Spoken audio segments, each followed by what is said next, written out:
Today we're going to be taking a look at this Amdek Video-300A monitor. It's an amber monitor. I was able to save it from scrap, but not before it was thrown in a pile of monitors and ended up with a big chunk taken out of the side here. Today we're going to see if we can fix that and see if this monitor works. It's coming up right now on the Retro Hack Shack.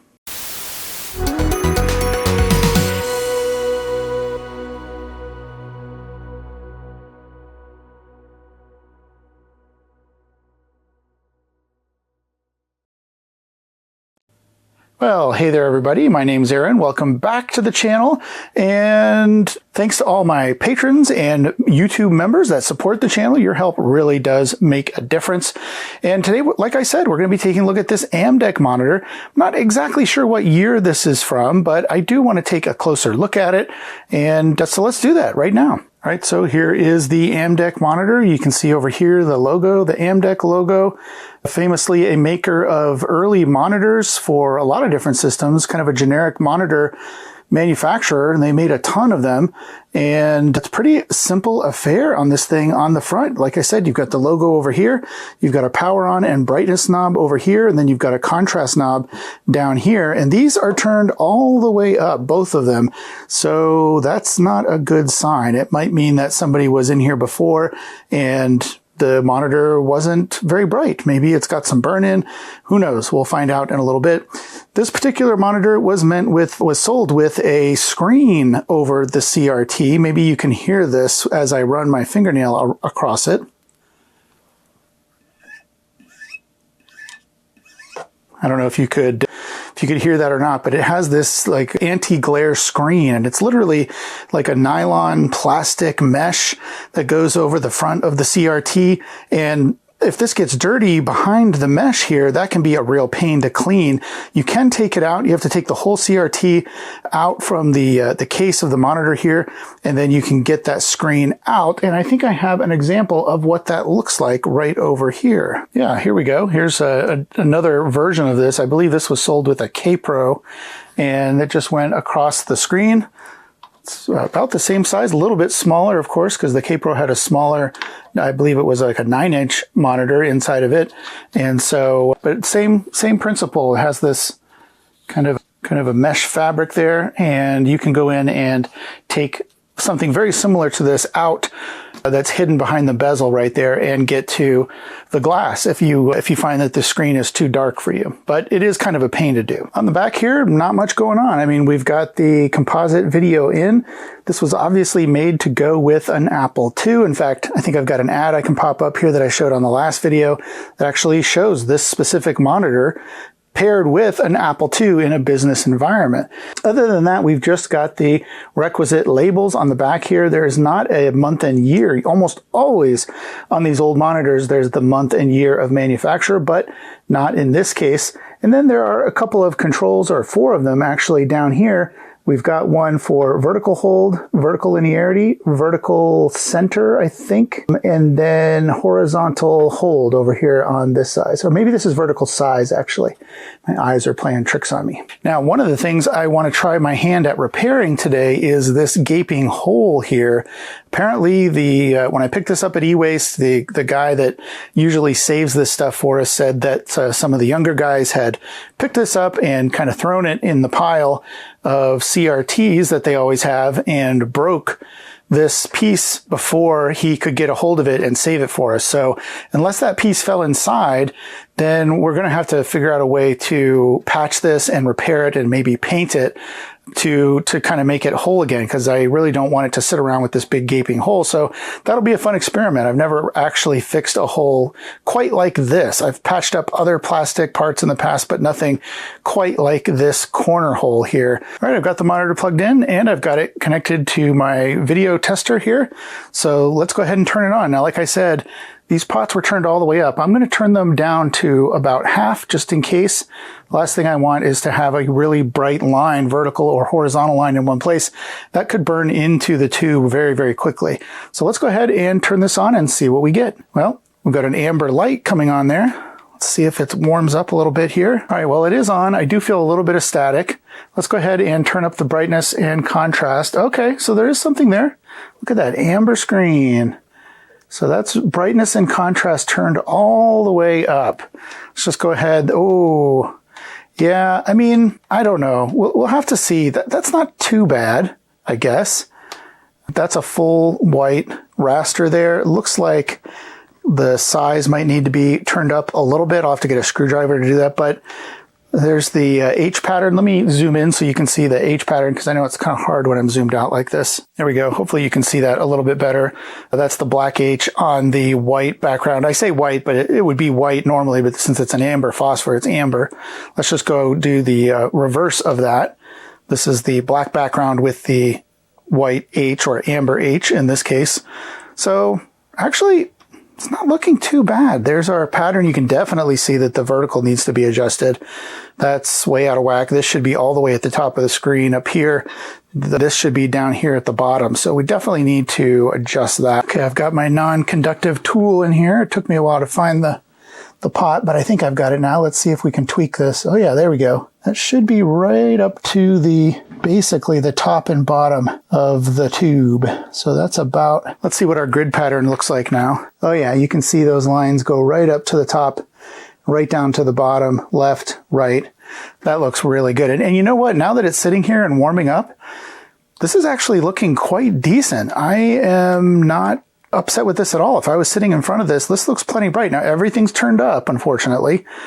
So, you know, we're topping this out, but in that position right there, it does look pretty good.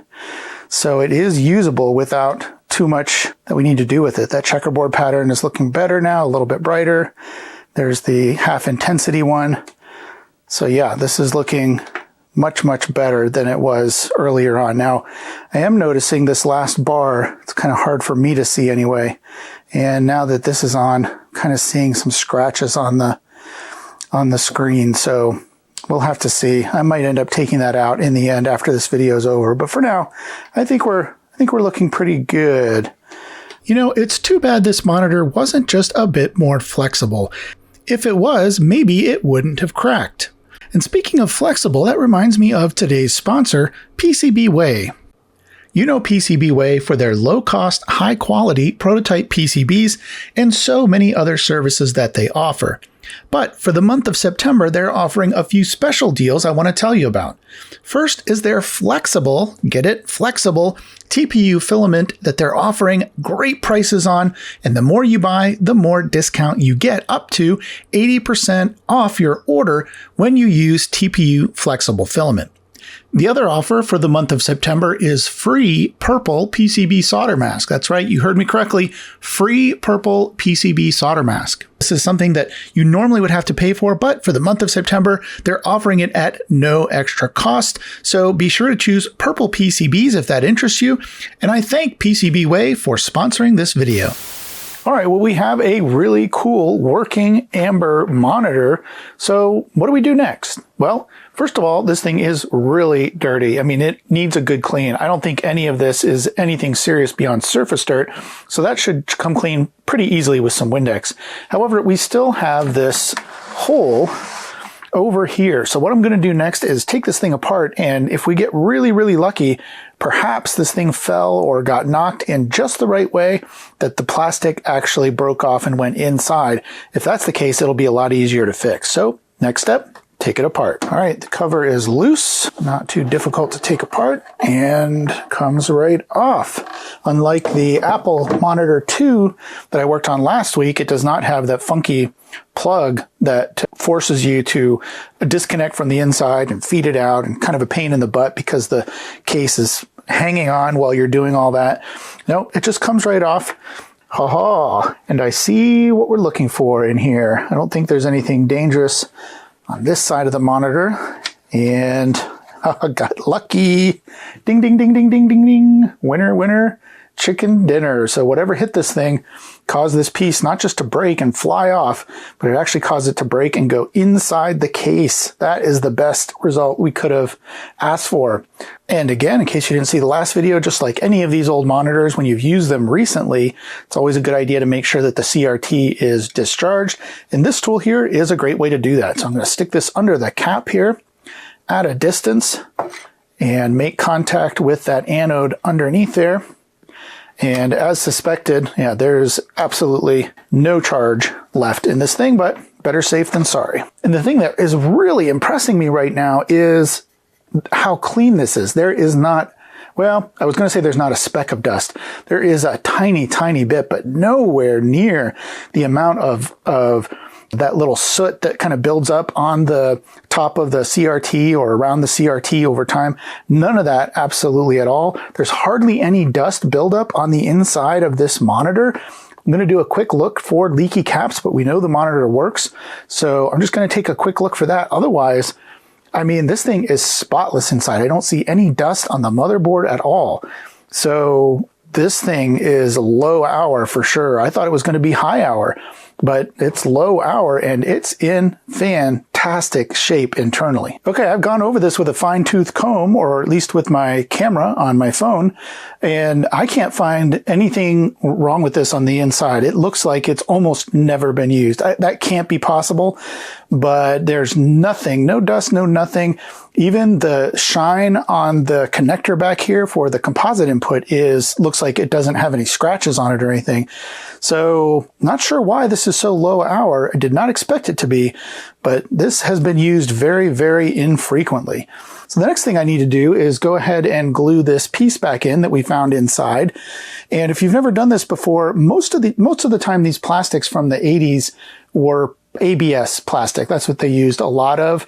And if it is ABS plastic and you find a nice piece like this that's intact, you can glue that together with a little bit of acetone. And of course, there are warnings with using acetone, but acetone will dissolve ABS plastic. And when I say dissolve, it basically just makes it sticky so that when I put these two pieces together, they will actually bond together, kind of like if you've ever joined two pieces of PVC pipe with that PVC glue. I mean, it's not just the glue that's doing the work. The glue is actually melting the plastic in there so that when you put those two things together, it's bonding the plastic together. And that's exactly what this acetone is going to do. If for some reason you're not sure if it's ABS plastic, what you can do is you can take a little bit of acetone, maybe on the underside of a piece or in the, inside of the case here or something. You can take a little bit, rub it on, wait about 30 seconds or so, and then take something like a Q-tip and see if it's sticky. If it's sticky and it looks like the plastic is melting, then you should be pretty safe in knowing that that's ABS plastic. However, acetone evaporates very quickly. So once we put this on, it's kind of like super glue, except worse in some ways, better in a lot of other ways. It's stronger than super glue, but it's worse in that once we get this in there, we're going to want to set it in place very quickly. And because if not, if we're in the process of getting it in there and it's stuck in this position when it dries, guess what? That's where it's going to be until you break it apart again. So what I like to do is just practice these fits a couple of times.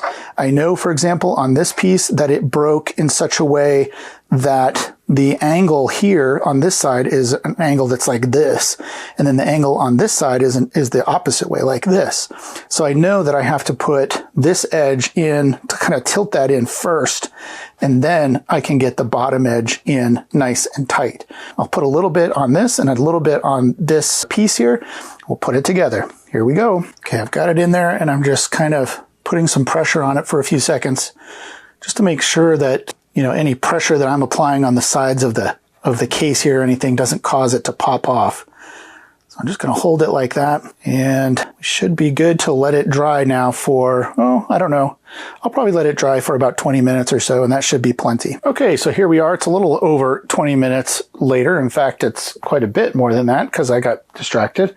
But I still think 20, 30 minutes on something like this, you still have to be careful, but it would be, I think, at that point, fine to work with. You could put the case back together and everything. This has been sitting for a few hours now. And yeah, let's just go ahead and give it a little test. It did come off just a little bit right there. It's really tight up here, but it came off right there. So that's too bad. So what I'm going to do in that case is, I thought this was going to be so strong, and it is up here, but I just don't want to crack the rest of that off now that this has come off. So I guess I didn't put enough acetone on here to get them to fully bond. Okay, I think I finally got this set now. What I did was I went ahead and got some more acetone and put it in a little squeeze bottle like this with a little syringe on the end of it. And then I laid this down flat, and where the crack was from the inside, I just put a couple of drops of the acetone, and that got sucked right up into the crack. Actually, I did it on both sides. The acetone got sucked right up in there, and so I felt like that was getting the more acetone where I needed it with the piece already basically in place. Then what I did was I went to the backside of the case and I took off a little bit of plastic from here. I actually took a little piece down here as well of this part that goes on the inside here so that it makes a good tight fit. They've got these, I don't know what you want to call it, the insert piece or the inside piece of plastic here. So I went ahead and cut some of those off flush there, and then I put those actually over the cracks on the inside of the case where you're not going to see it, to reinforce where the cracks are. And so I took a little picture of this so you can see it, but I think that's really going to help hold this together. It does seem very sturdy now. I'm not going to press my luck this time and pull too hard, but you know, I'm pulling on it pretty good and it's not budging at all. So I think this is now good, and we can put this case back together, and as long as it doesn't get whacked again in the same spot, it should hold up for years to come. Alright, so with that out of the way, now it was time to give this thing a good clean and see what it looked like under all the dirt. So I got started right away with some Windex. That would seem to be the best thing for this particular case. There was a lot of buildup here, but really that was it. I think a lot of these classic monitors and old computers really don't look that good, and so people aren't interested in them, but really all it needs is a good cleanup. While I was working on the back of the monitor, I noticed that this label just came right off in my hands. Now, there's nothing terribly interesting about this particular label, but since it's in good shape, I decided to go ahead and put it back on. And to do that, my tool of choice is this crafting tape or glue, really. It's meant for paper and it goes on really easily. You just apply it to the back of the label and then stick the label in place. And I've never had any of these come off in my time of fixing vintage computers. However, this foam tape on the other side of the monitor was a bit more challenging to take care of. Now, my tool of choice here is Ronsonol lighter fluid, which was recommended to me a long time ago by a viewer. It's turned out to be a really good solution for sticky label mess, but this particular one was really hard to get off. I had to let it soak for a long time and go over it 3 or 4 times with the Ronsonol and lots of elbow grease to finally get this foam tape stuff off the side of the monitor. Once I got this thing cleaned, I noticed that that piece that had chipped off was a little bit more yellow than the surrounding plastic. So I used one of these melamine sponges to very gently polish it down just a little bit to remove some of that yellowing. You can't go too far here because these melamine sponges are an abrasive and they will take off the texture if there's a texture in the plastic. Now, as far as that front screen is concerned, I went around it very carefully with some Windex just on the plastic bezel edges, making sure I didn't get any on the screen itself. Then I took a very clean, stiff brush and actually brushed that plastic really well to get rid of any dust. And then, using a little bit of good old-fashioned saliva and my finger, I was able to basically wash off that little scrape that was there. It was cosmetic only and wasn't actually embedded deep into that nylon mesh. So that actually took care of it, and I think it looks just fine now. Last but not least, to protect from UV, I went ahead and put on a little bit of this 303 aerospace coating stuff, and I've never really used it before, but I figured this was a good time to do so. I just put it on a little bit. It's something that you have to put on, let set, and then remove completely. It will not evaporate, so you have to use a soft cloth and remove as much of it as you can from the plastic, and that way this will protect from UV and other things, dust and things like that, getting back on the monitor in the future. All right, so everything's cleaned up and ready to go. So I think the last thing we need to do is actually test this out just like we did the last one on using an actual Apple II. And let's load up Oregon Trail again, just like we did before on the green screen Apple Monitor 2. Only this time we'll take a look at what it looks like on this amber Amdek monitor. So first things first, let's go ahead and let me shut off the fill lights here so that we can get a little bit less glare. There we go. And let's turn on the Apple II. All right, and there we go. It's looking pretty good. It's trying to boot up the disk. Let me zoom into the monitor. So I think this is looking really good. I've got the brightness and the contrast dialed in. Let's just go ahead and see what the text looks like on the screen real quick. We'll break out of that and we can type a few lines and just see that text is really, really readable. That's for sure. Although, I don't know if you can see the in between the syntax error up here and the syntax error down here, we have another linearity problem again. The syntax error up here looks taller. The syntax error down here looks shorter. I'll try to do a quick vertical linearity adjustment since that pot is available on the back of the monitor here. Okay, I think it's this one. And let's see what happens if I turn it. Okay, well, I think that's about as good as I can get it with my eyes. Hopefully you can let me know if I got it okay. It's probably not 100% perfect, but I'm just looking at the syntax error here on the screen. All of them look to be about the same size. Of course, I could break out my monitor test equipment and, put up the grid and all that, but I'm not going to do that right now. I think that looks pretty good. So I've got the disk back in the drive. Let's go ahead and boot up Oregon Trail, PR number 6. There we go. It's loading. Oh no! I don't have enough RAM installed. Okay, well, that other Apple II Plus had more than just a missing language card problem. It's got some other issues that I'm going to have to deal with. So instead of that, I just went ahead and grabbed this enhanced Apple IIe, and I think we're finally ready to go ahead and fire this up. Oregon Trail in amber. There we go. Oregon Trail coming up. I think this game must have been shifted over. I noticed this last time when we were working on that other monitor. Was Oregon Trail always shifted just a little bit over to the left, to the right? Let me know in the comments below if that's the case or if something else is going on here. Anyway, let's go ahead and I'll quickly step through traveling the trail. We'll get to the music and then we'll wrap this up. Going back to 1848, loading the wagon. There we go. Good enough for government purposes. There we go. Spacebar is a little sticky. All right, so there we go. Oregon Trail in amber. This amber screen is working beautifully. It's all cleaned up. It's protected. We got that corner fixed as good as we can, I think, without going crazy. I think that's going to last until the next time this thing gets dropped on this corner back here anyway. So yeah, looking really good. I'm really pleased with this. I'm definitely going to be adding this one to my collection. What do you think about these old school monitors? Do you have a favorite? Do you prefer the green screen of the Apple Monitor 2? What about the Apple Monitor 3? I've got one of those sitting around in storage that we could also take a look at. So let me know what you think in the comments below. As always, I'll leave another video over here on this side of the screen for you to take a look at, and I'll see you in that one next. Thanks for watching. Bye-bye. End of line.